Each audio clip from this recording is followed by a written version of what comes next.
I write it, I drop it, they listen, they bought it. The battle, I fought it, the challenge, they watch it. The hard path, I ran it, the struggles I managed. I never did plan it, we got here, we jamming. Like, if you came along, baby, let me see your hands. If you wanna fall in love, let me see your hands. If you having fun, baby, let me see your hands. In fact, that's not enough. Hey, let me see you stand up. Hey everybody, welcome to Sin City Fantasy. I'm Tim Capel. I hope you guys are having a good weekend. I've been watching the TBT basketball tournament, the basketball tournament. It's basically just like March Madness, 64 teams. Just honestly, it's a lot better. It's about friends, old players, alumni are playing from old college. Sometimes they just kind of put together a team and you kind of see what happens. But cool, these guys are playing for $1 million to split between their teams. So it's almost like I feel like they're playing just as hard as the guys that are playing in the March Madness tournament. But that's not what you're here for. You're here for a little mock draft action. We're just going to do a simple Yahoo mock draft. I already kind of got it going, and hopefully I'll be able to hit it right on time. We're drafting in the 8th position and trying to see something I've been noticing happen. And a lot of people want to do like a 0 RB draft. I don't suggest like just trying for it, but honestly, if it just happens naturally, then go for it. But don't just go straight up like, hey, I'm going in this draft in the 8th position.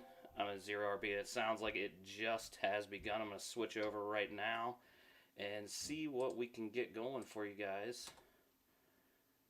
It should be right there. I'm going to double check, make sure everything's working, because unfortunately, every time we do something like this, we get problems. Been doing this for a couple of years. Everybody that's kind of stayed with us and stayed with me for the past, 3-4 years now that we've been kind of throwing up shows. Hope to put up a show at least once a week right now. We're hoping to get everything going here with the rankings. Last year we had the rankings out a little bit sooner, but the problem we're having right now is, honestly, it's just the Aaron Rodgers situation. I don't want to rank anybody without him, but honestly, like the little bit of information I have on Aaron Jones to do running back rankings, I don't think it's going to affect him too much. Honestly, I think he climbs up a little bit. So here we go. We are in the 8th pick. We'll talk a little bit about that if Aaron Jones is there. It's coming up on the 8th pick, and it looks like Jonathan Taylor's there, Nick Chubb, Tyreek Hill. If I was going to do a 0 RB draft, I would definitely go with Tyreek Hill right here. But Nick Chubb's still sitting right there, and I'll take him just above Jonathan Taylor. Reason being, Nick Chubb is just most dominant player. He's fast. He breaks away in space. Gets a lot of long rushes. I do think Jonathan Taylor is almost just like Nick Chubb, but I just think the Cleveland Browns are just going to have a lot more dominant offense, giving him more opportunities to score this year. With the addition of Carson Wentz, and really, Jonathan Taylor wasn't a receiving back out of the backfield last year, especially with Phillip Rivers there. But now that Carson Wentz is there, he does not throw very much out to the backs in the backfield. And here it is, back to me again. Looking at a guy I like to grab here. If he's there, Travis Kelce's there. He's going to be the top tight end every year. Most dominant tight end. He's going to get you over 10 touchdowns, hopefully over 1,100 yards, hopefully this year, especially with the 17-game schedule. Over 100 catches.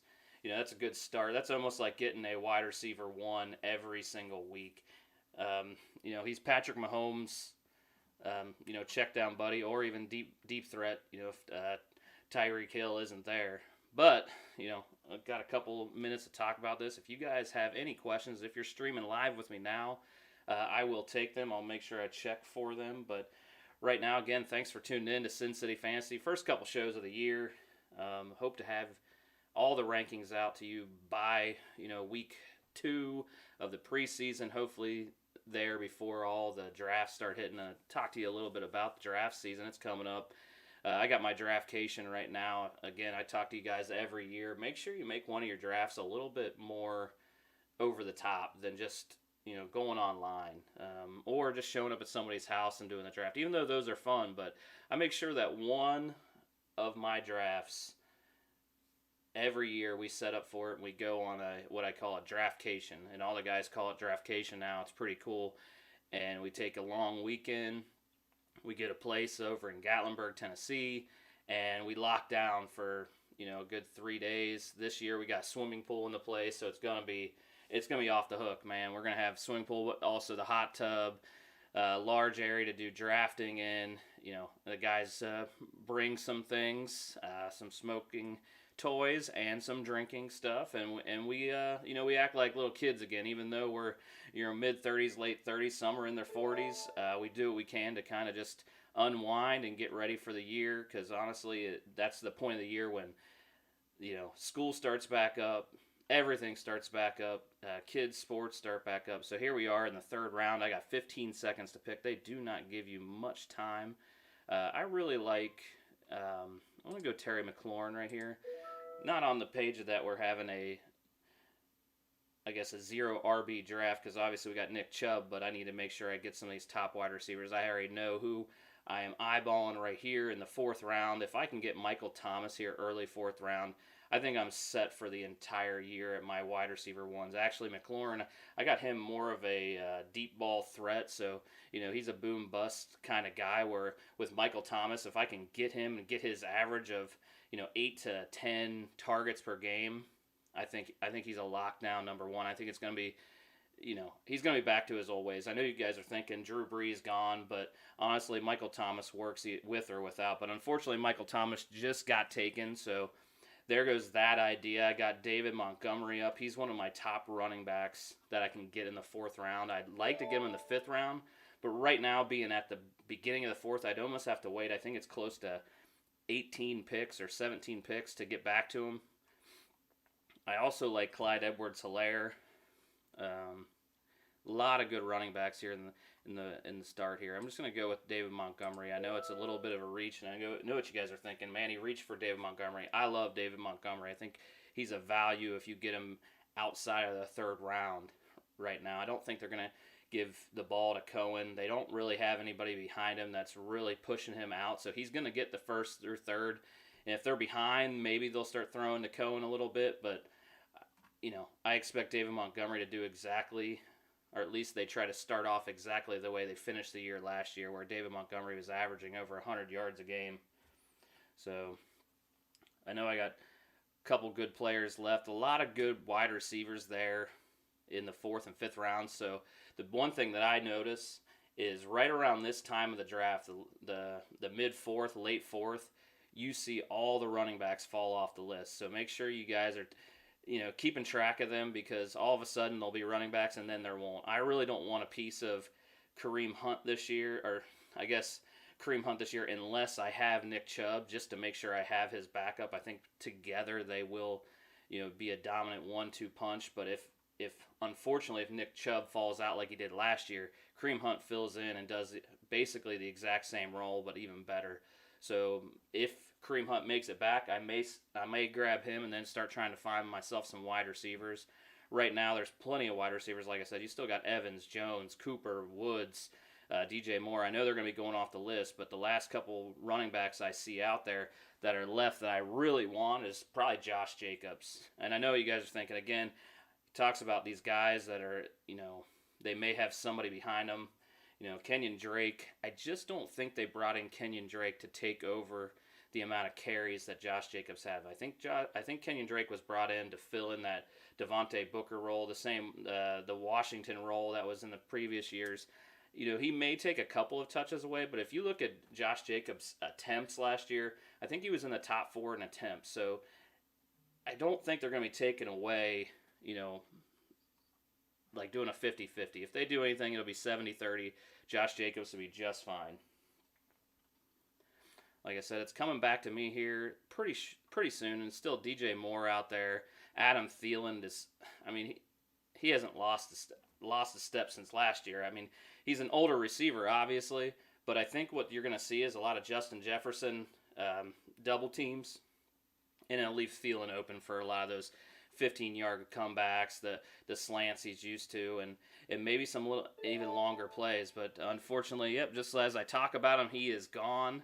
Kareem Hunt's still on the board. I did say I'd grab him. I think it's a good time to grab him. If I had enough time, what I would do is check to see who the guys behind me had. If they had a lot of running backs, I would probably stay away from Kareem Hunt. But since I only have 10 seconds left to pick, they only give you 30 seconds, and it feels like 19, seconds when you get to it. So I'm going to draft Kareem Hunt here. I know it's a silly thing to do, but we're going to look at our team after it's all said and done. And that's what these mock drafts are for. It isn't to try to put together the best team and win in the mock draft. You're never going to win in a mock draft. What you're trying to do is figure out where players are going so that when you're in your regular draft, you can kind of gamble on where they're going to go, and you get a little practice of, and a sense and a feel of, what players are doing in the 9 and 10 spot, so that you can kind of, what I do is I call it like a little bit of a gamble. And, just like in there, if I would have let Hunt go, it would have been a gamble to see if he was going to fall all the way down to my next pick at 53.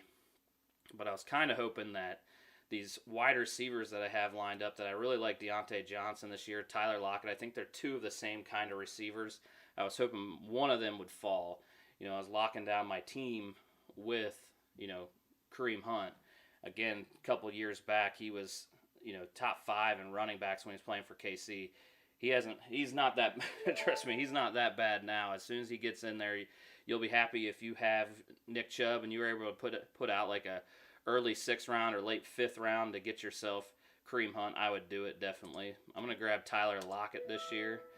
So Tyler Lockett and Terry McLaurin, both my wide receivers. Unfortunately, I don't think my wide receiver core is where it's supposed to be, but that's what happens when you take an early round tight end. You always got to think about that. If you take one of those positions, QB or tight end, where there's only one of them, you're going to be hurting that wide receiver or running back. So when you're going into a draft, if you know that you're going to be taking an early round quarterback, you better start figuring out who those late round running backs you want and those late round wide receivers you want. So right now I'm already thinking about, who am I going to snag here in a couple deeper rounds. I know one guy I'm always looking at is Russell Gage. I'll be able to get him late. And if you check out our next show, it's going to have our sleepers. And one of my sleepers is going to be John Brown. John Brown just got traded. I think he's going to do a great job, and he's going to fill in nicely. The Raiders don't have a top wide receiver, but they did just lose Nelson Aguilar, and in games he was a top wide receiver for them, and I think that's where John Brown's going to fill in there. He's going to be the tight quarters type wide receiver, get himself some touchdowns, and in second and longs and second and long from the goal line. So yeah, another guy again. John Brown is somebody I could probably get on my last pick too. So I'm hoping to get him late. Again, there's still a lot of good wide receivers out there. T. Higgins, Odell Beckham Jr. He's not what he once was, but does he have the ability to be top 10 again? Yes, he does. So that's good to have a guy like that. Chase Claypool still out there. Again, one of the three the triple tandem that they have out in the steel curtain right now. Roethlisberger can handle 3 wide receivers or 3, I guess, athletic people. I don't know how to explain it, but he's always been able to support 3 players in the passing game. So when Le'Veon Bell was there, obviously he had Brown.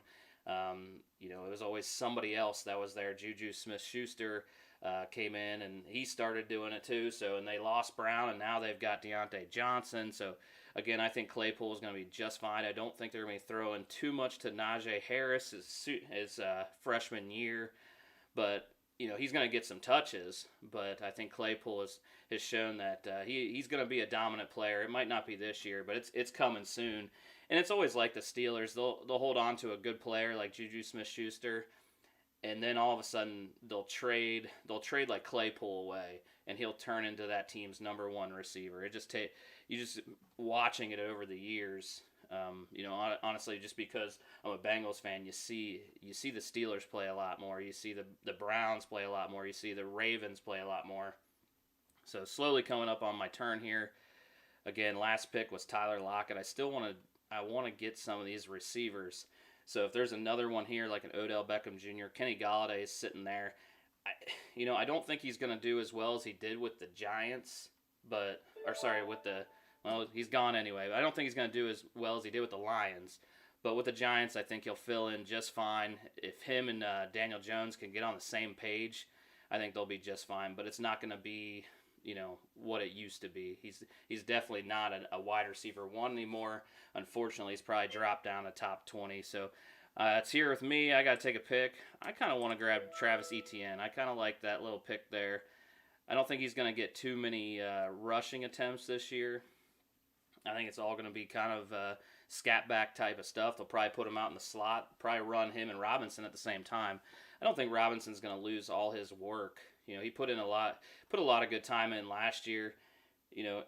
He's more of a ground and pound type of runner anyway, where Etienne is not. So, you also got to make sure you have somebody in the backfield that can protect your golden arm quarterback and Trevor Lawrence if you put him out there. So you don't want to be putting a rookie running back out there in pass protection and let Trevor Lawrence get just slammed around. Going to grab Odell Beckham Jr. here again. Great player. Unfortunately, the last couple years injury-ridden, but getting him here, was it early 8th round? I think Odell Beckham Jr. will slide in there just nicely. Again, I got a lot of other guys that I have in mind. I do want to get one of the three. Obviously, I can't get one of the three Pittsburgh receivers. I can't get Johnson right now, but Claypool and Schuster are still there.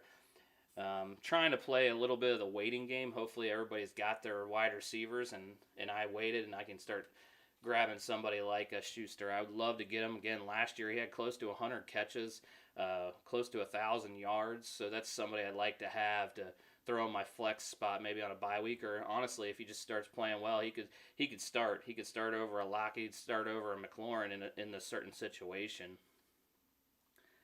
Trying to look at some of these players. Again, I haven't checked out any of the questions. If you guys have them for me, I'm sorry. Little slow to get to you guys. I've been trying to get out as many mock drafts as I can. I wanted to get out one from every position so you can kind of see what I'm seeing. Again, an eighth pick. If you get a running back that falls to you, good, great, grand kind of situation, you pick them up, You grab the Taylor, you grab the Chubb. I'm trying to think. Jones, I'm kind of waiting for. If I can get him on the turn, on the way back, I would love to do that. Maybe get something like Tyreek Hill and then an Aaron Jones. But I've been honestly trying to figure out how I can get in some of these quarterback-heavy leagues that have like 6-point quarterback for touchdowns. And I've been trying to see if I can get like a Tyreek in the first round, then get Kelsey in the second round, and then hopefully it comes back and you get Mahomes in the third round, and then just start trying to figure out the rest of your team. But by then, you got a team that's averaging close to like 33 points a game.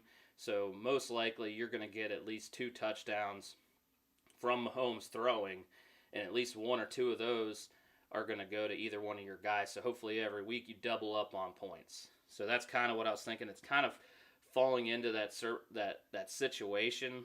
And I think with a lot of the late round guys I've been looking at, I think would be just fine to start off that way. I know it seems weird at first, and I had a couple people laughing at me because I had too many Chiefs, but when you have the highest, or at least one of the highest scoring teams in the NFL, you can't have too many other players. Just think about that. Again, you're gonna be looking at them. You're looking at Tampa Bay. I mean, if you can get Brady, Godwin, and trying to think, and Gronk or something, they'd be like a cheaper version of the Chiefs, I think. So, but you could probably get Brady in the 9th or 10th round this year. You can get Gronk in way later rounds, and you can get Godwin maybe in the 4th round or so in a 10-person draft. So, again, it's a cheaper version right now. Again, I still have my tight end. Will Fuller's there. Kenyon Drake. Again, we talked about Kenyon Drake, and I just don't see him getting the amount of work he needs to have to actually be a good flex just yet. But I do like Robbie Anderson. Robbie Anderson with basically the deletion of Samuel, out of Carolina. I think that puts Robbie Anderson in a perfect situation to even do better than he did last year. And I know what you're thinking, how can he do better? He got over 1,000 yards, and he was the third receiver.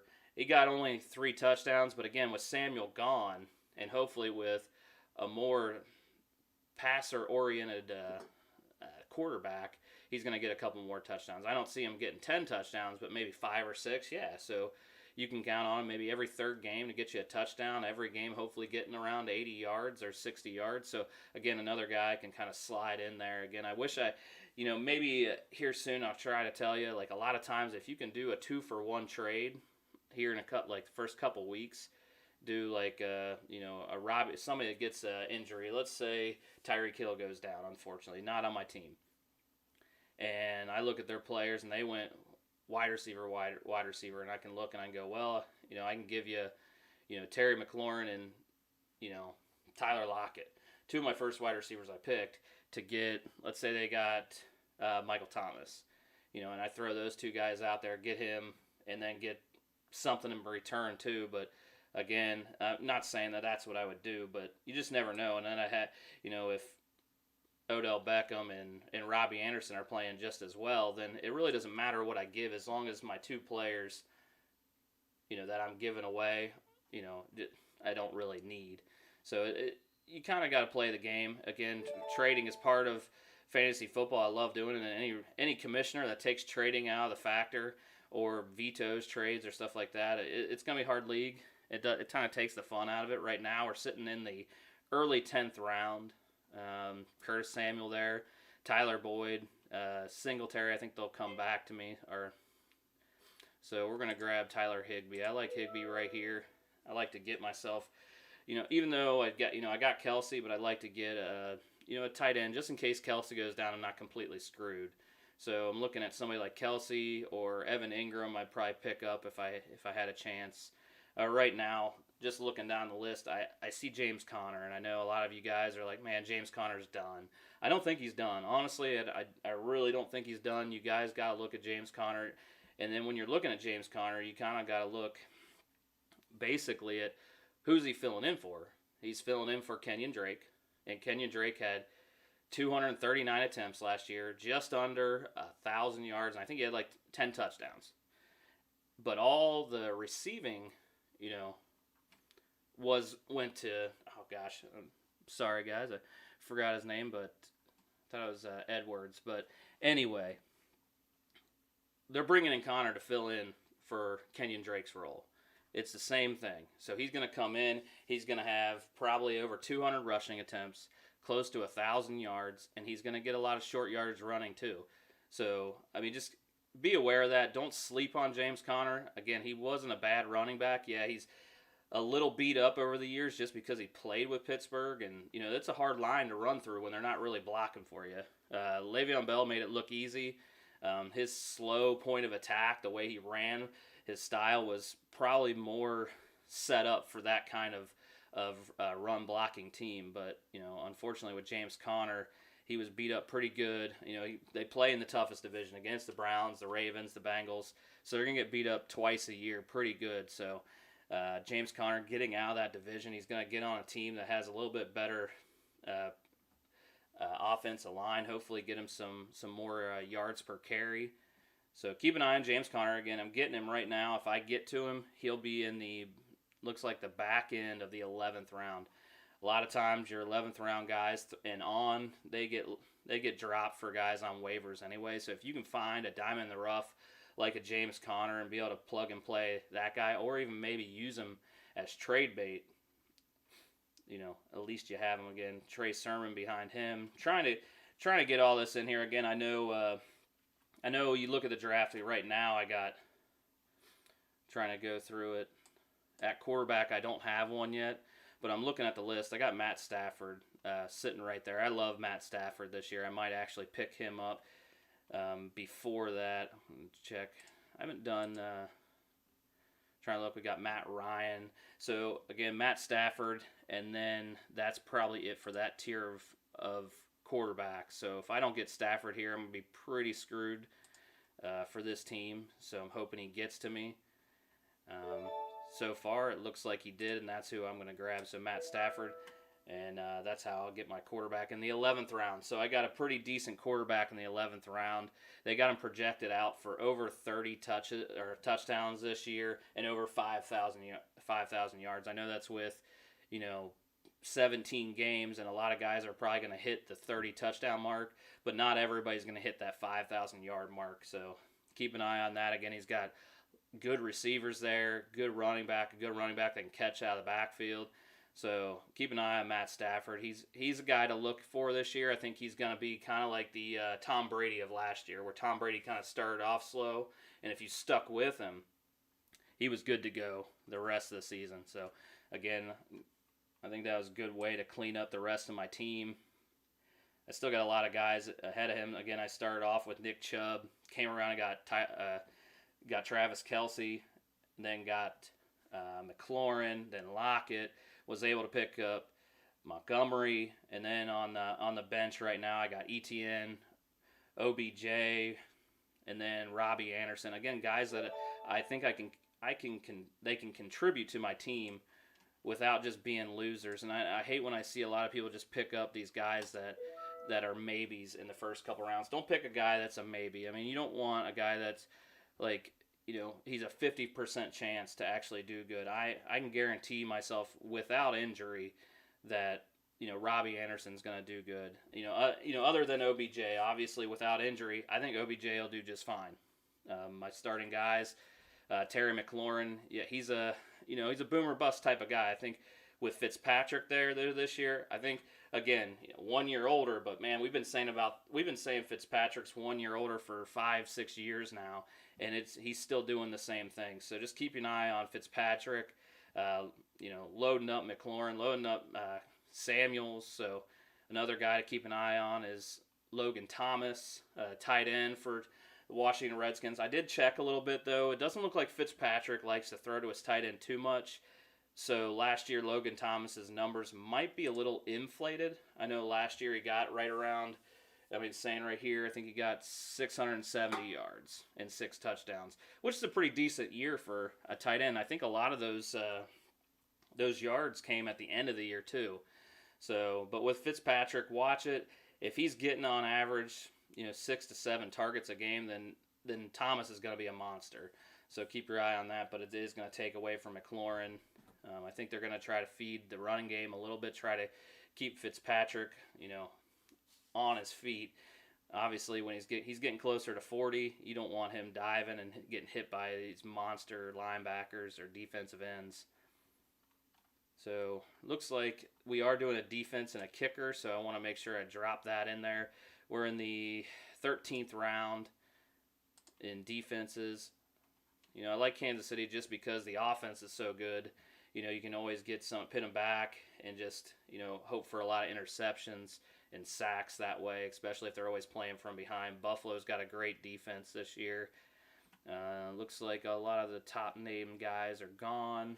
So I was looking for Indianapolis or, obviously Tampa Bay being one of the ones that sticks out.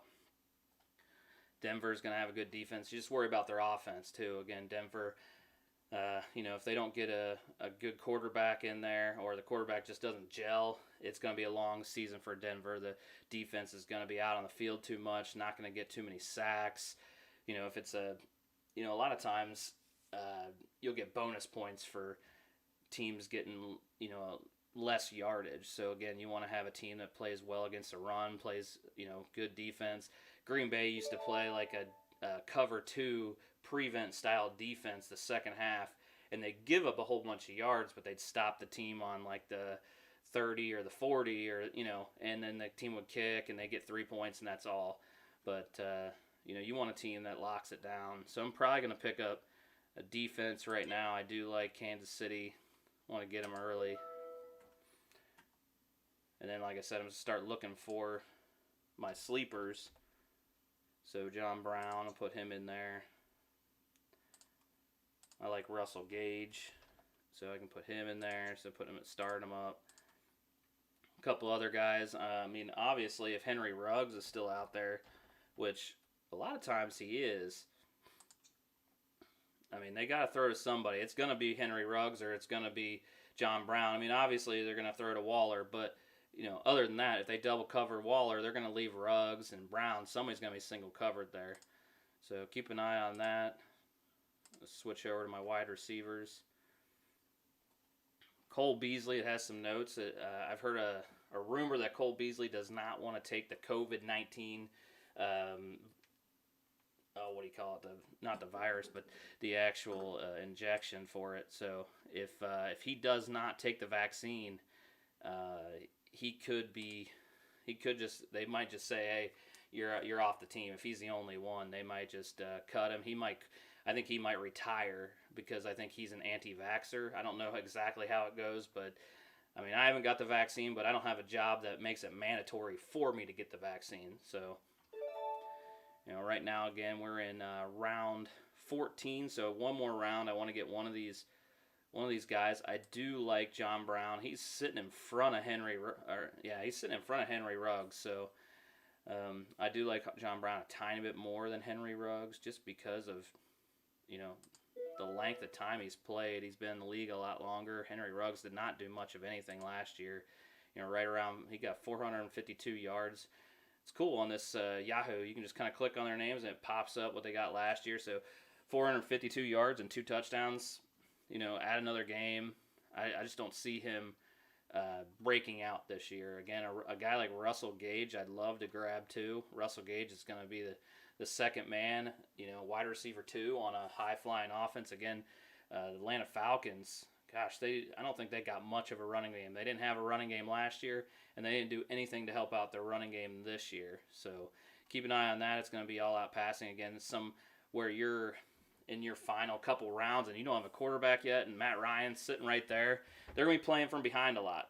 So, and they're also going to be playing in high-scoring games against, guys in their division like Tampa Bay and the Saints. So they're going to have to pass to come back. So Matt Ryan's going to have a good year. Might be good to even make him your second quarterback you pick off the list. If you can get him in the 12th, 13th round and Matt Ryan's sitting there, you grab him. We talked a little bit earlier. Russell Gage sitting right there. So we'll go look at some running backs. We didn't talk too much about them. Some late round guys. Jamal Williams, I kind of like Jamal Williams up there in Detroit. I think he's going to be used a lot more. I don't think it's going to be the Swift show, so keep an eye on their second string guy. They normally use 2 running backs, so Jamal Williams, he's used to it. He's used to coming off the bench and doing really well, getting a lot of yards per carry, catches the ball really well. Tevin Coleman's a guy, running back for New York Jets now. They're saying that, there's no word that says that he's not starting. It shows that he's starting, I think it's just everybody assumes that the rookie that they picked up is going to start. But there's Tevin Coleman there. You can get him last pick, or if you guys go to 18, 19 rounds, he'll be there in the later rounds. So keep an eye on him. Tyreek Cohen, since I got David Montgomery, maybe it'd be a good idea to grab Tyreek Cohen late. I still have to get a kicker, but I actually don't. And if you guys think about this, if you wait for a kicker till the last round, do not pick a kicker until the day before the league starts, or day before the NFL starts. Because what happens if one of your players, or somebody you need off a waiver wire, one of your players goes down, or somebody goes down, you already have a better chance than anybody else. Because if a kicker gets hurt, so what? You'll go find a new one. It's not a big a deal. But let's say I have Tyreek Cohen. I got him on my last pick. Everybody's laughing at me. You don't have a kicker, but you got Tyreek Cohen. But let's say David Montgomery gets hurt last play, preseason game 3. He shouldn't be out there, but let's just say he gets hurt somehow in preseason game 3, and I got Tyreek Cohen. I don't have to pay any waiver wire, fab for him. I don't have to worry about getting him off a waiver. I just have him. So again, if you guys wait till the last round to pick your kicker, just don't even pick one. Just wait, grab somebody that you think could break out, that you think could have a good preseason, or just help your team in general. So that's where I'm going to grab Philip Lindsay here, because I have a feeling that Philip Lindsay is a hard-nosed running back. He's not going to be okay with just playing the backup role. He's going to be behind David Johnson. I know there's other running backs there, but I think Houston's going to rely on the running game a lot. And if he can show that he's one of the top rushers, where David Johnson really isn't a good rusher through the middle of the field. They normally like to try to get him out in space and let him work his way around the cornerbacks. But Philip Lindsay, for his size and his stature, the way he is, he's actually a really good runner between the tackles. So keep an eye on that. Him and Mark Ingram are kind of the same style or running back, but just look a little bit different. And there's a lot of age difference in there too. Again, Philip Lindsay. I like to get him every year, and if I can get a deal on him as the last pick. And here's the thing, if he doesn't do that well, guess what? I drop him, I pick up my kicker, and it's over. So I'm going to get us right back to where we started. It's me. Close-up of me. Thanks, guys, again, for tuning in. I try to do these, and I really want to get you guys through at least 5 or 6 other types of picks. Again, we don't need to worry about our first pick of the draft. I'm going to pick CMC every time. Even though he was injured last year, I'm going to pick him. Again, thanks for tuning in. My name's Tim Capel. Hopefully next time you guys will have the whole crew, and we'll have the whole Sin City Fantasy crew. But until then, you guys stay safe, be well.